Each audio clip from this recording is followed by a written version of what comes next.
जय श्री राम दोस्तों, आप सबका पुनः हमारे चैनल एनलाइटमेंट एकोज़ में स्वागत है। सीता सहित श्री राम का नियम परायण होना, हर्ष में भरे पुरवासियों द्वारा नगर की सजावट, राजा के प्रति कृतज्ञता प्रकट करना तथा अयोध्यापुरी में जनपदवासी मनुष्यों की भीड़ का एकत्रित होना। श्री राम के अभिषेक का समाचार पाकर खिन्न हुई मंथरा का कैकेयी को उभारना, परंतु प्रसन्न हुई कैकेयी का उसे पुरस्कार रूप में आभूषण देना और वर मांगने के लिए प्रेरित करना। इससे पहले कि हम आगे बढ़ें, हम आपसे अनुरोध करना चाहते हैं कि कृपया हमारे चैनल को लाइक, सब्सक्राइब और शेयर करें ताकि भगवान राम की यह अद्भुत कहानी सभी तक पहुंच सके। पुरोहित जी के चले जाने पर मन को संयम में रखने वाले श्री राम ने स्नान करके अपनी विशाल लोचना पत्नी के साथ श्री नारायण की उपासना आरंभ की।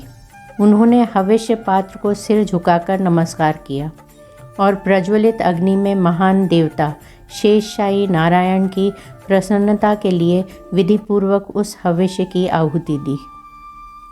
तत्पश्चात अपने प्रिय मनोरथ की सिद्धि का संकल्प लेकर उन्होंने उस यज्ञ शेष हविष्य का भक्षण किया और मन को संयम में रखकर मौन हो वे राजकुमार श्री राम विदेह नंदिनी सीता के साथ भगवान विष्णु के सुंदर मंदिर में श्री नारायण देव का ध्यान करते हुए वहां अच्छी तरह बिछी हुई कुश की चटाई पर सोए।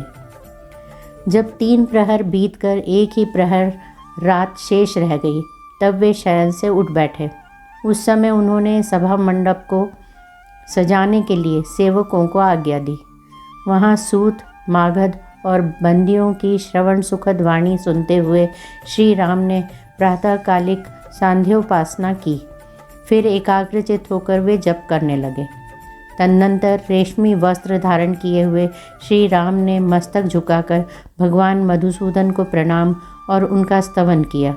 इसके बाद ब्राह्मणों से स्वस्ति वाचन कराया। उन ब्राह्मणों का पुण्याहवाचन संबंधी गंभीर एवं मधुर घोष नाना प्रकार के वाद्यों की ध्वनि से व्याप्त होकर सारी अयोध्यापुरी में फैल गया। उस समय अयोध्यावासी मनुष्यों ने जब यह सुना कि श्री रामचंद्र जी ने सीता के साथ उपवास व्रत आरंभ कर दिया है, तब उन सबको बड़ी प्रसन्नता हुई। सवेरा होने पर श्री राम के राज्याभिषेक का समाचार सुनकर समस्त पुरवासी अयोध्यापुरी को सजाने में लग गए। जिनके शिखरों पर श्वेत बादल विश्राम करते हैं, उन पर्वतों के समान गगनचुंबी देव मंदिरों, चौराहों, गलियों, देव वृक्षों, समस्त सभाओं, अट्टालिकाओं, नाना प्रकार की बेचने योग्य वस्तुओं से भरी हुई व्यापारियों की बड़ी बड़ी दुकानों तथा कुटुंबी गृहस्थों के सुंदर समृद्धिशाली भवनों में और दूर से दिखाई देने वाले वृक्षों पर भी ऊंची ध्वजाएं लगाई गईं और उनमें पताकाएं फहराई गईं। उस समय वहाँ की जनता सब और नटों और नर्तकों के समूहों तथा गाने वाले गायकों की मन और कानों को सुख देने वाली वाणी सुनती थी।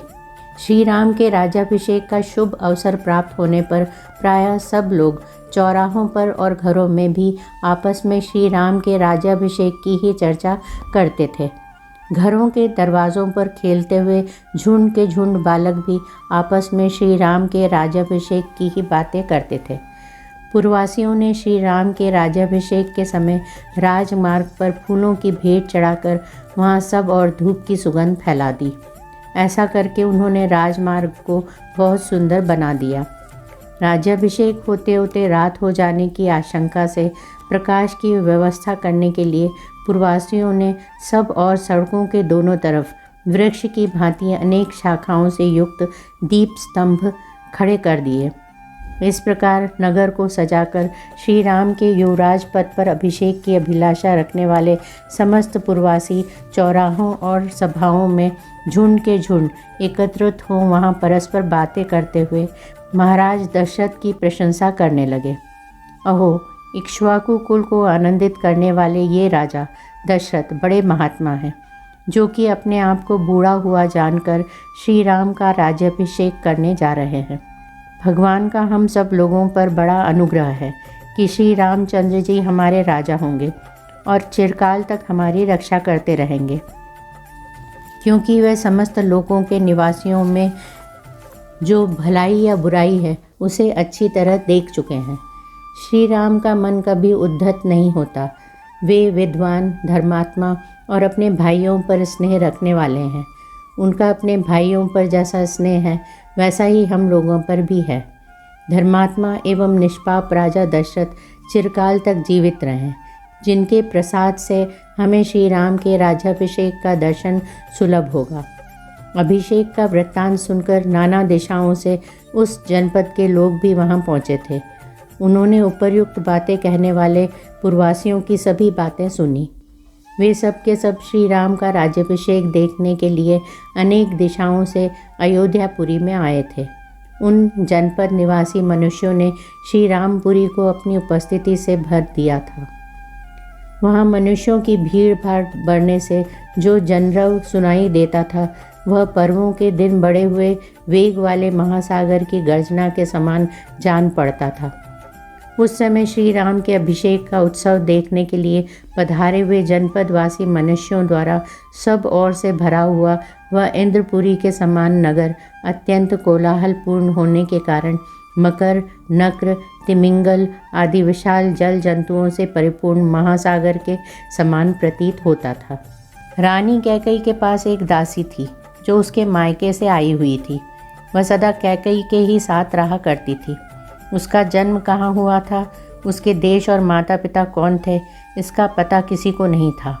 अभिषेक से एक दिन पहले वह स्वेच्छा से ही कैकई के चंद्रमा के समान कांतिमान महल की छत पर जा चढ़ी। उस दासी का नाम था मंथरा। उसने उस महल की छत से देखा, अयोध्या की सड़कों पर छिड़काव किया गया है और सारी पुरी में यत्र तत्र खिले हुए कमल और उत्पल बिखेरे गए हैं।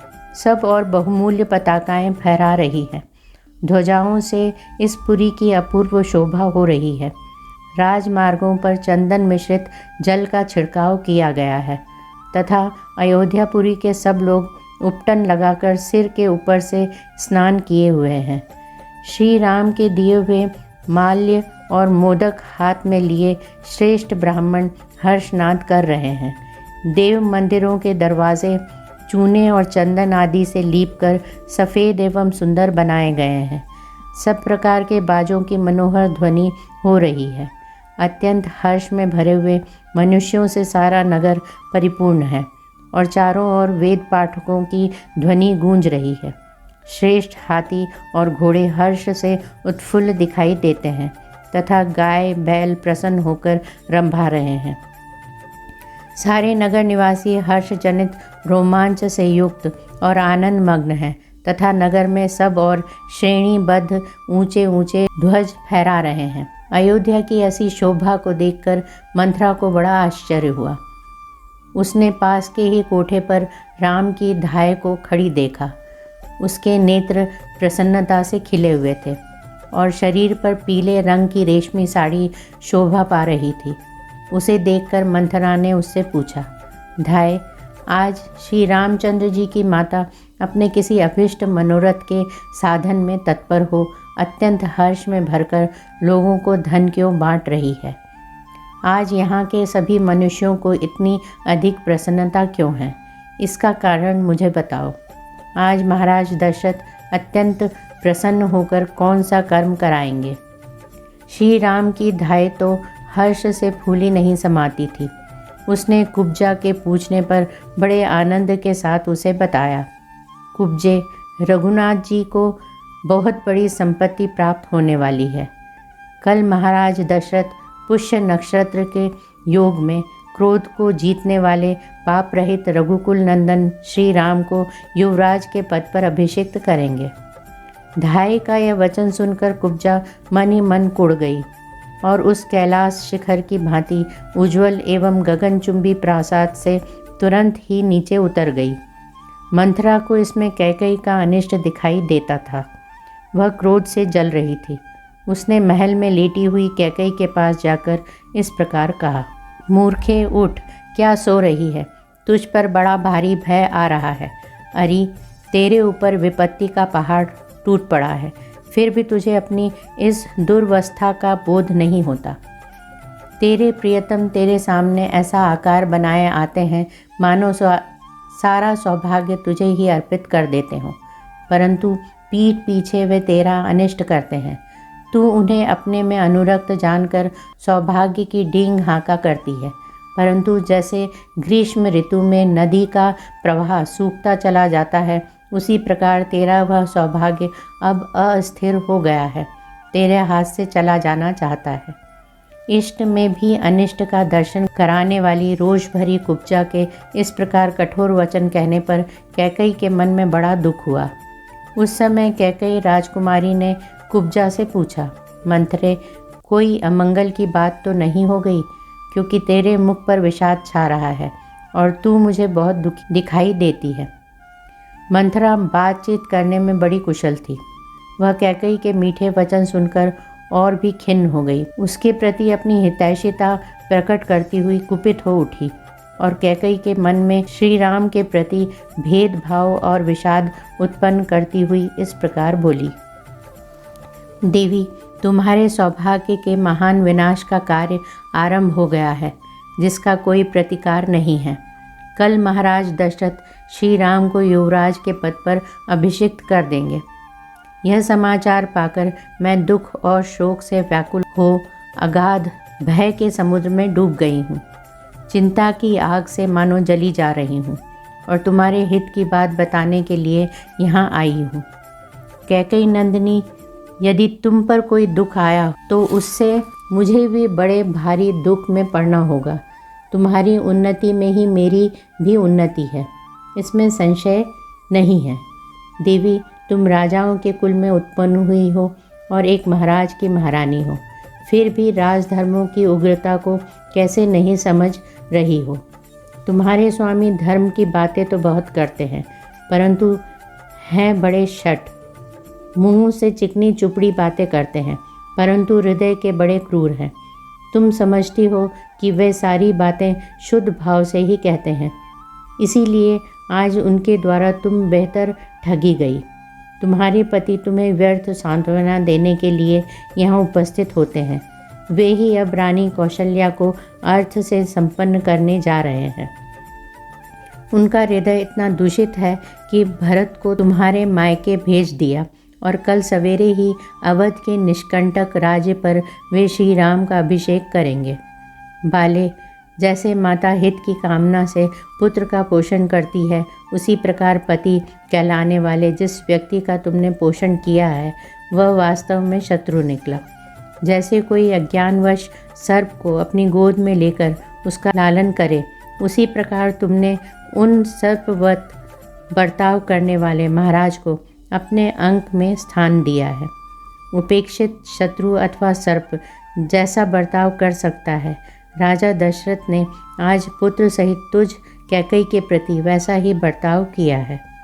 बाले, तुम सदा सुख भोगने के योग्य हो, परंतु मन में पाप दुर्भावना रखकर ऊपर से झूठी सांत्वना देने वाले महाराज ने अपने राज्य पर श्री राम को स्थापित करने का विचार करके आज सगे संबंधियों सहित तुमको मानो मौत के मुख में डाल दिया है।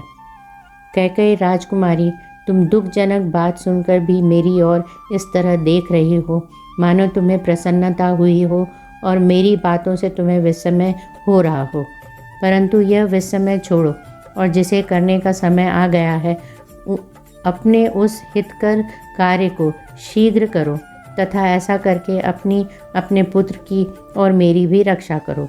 मंथरा की यह बात सुनकर सुंदर मुख वाली कैकई सहसा शैया से उठ बैठी। उसका हृदय हर्ष से भर गया। शरद पूर्णिमा के चंद्रमंडल की भांति उद्दीप्त हो उठी।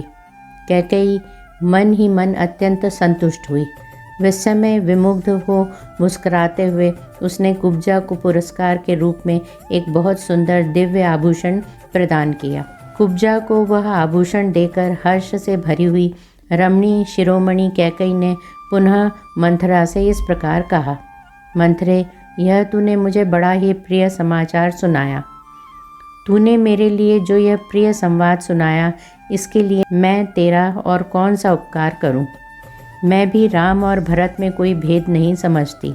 अतः यह जानकर कि राजा श्री राम का अभिषेक करने वाले हैं, मुझे बड़ी खुशी हुई है। मंत्रे, तू मुझसे प्रिय वस्तु पाने के योग्य है। मेरे लिए श्री राम के अभिषेक संबंधी इस समाचार से बढ़कर दूसरा कोई प्रिय एवं अमृत के समान मधुर वचन नहीं कहा जा सकता। ऐसी परम प्रिय बात तुमने कही है। अतः अब यह प्रिय संवाद सुनाने के बाद तू कोई श्रेष्ठ वर मांग ले, मैं उसे अवश्य दूंगी। प्रिय मित्रों, हमारे प्यारे भगवान राम की इस अद्भुत कहानी का हिस्सा बनने के लिए धन्यवाद। हम आगे की दिलचस्प कहानी के साथ वापस आएंगे, इसलिए बने रहें और हमारे चैनल को लाइक, शेयर और सब्सक्राइब करना न भूलें। जय श्री राम।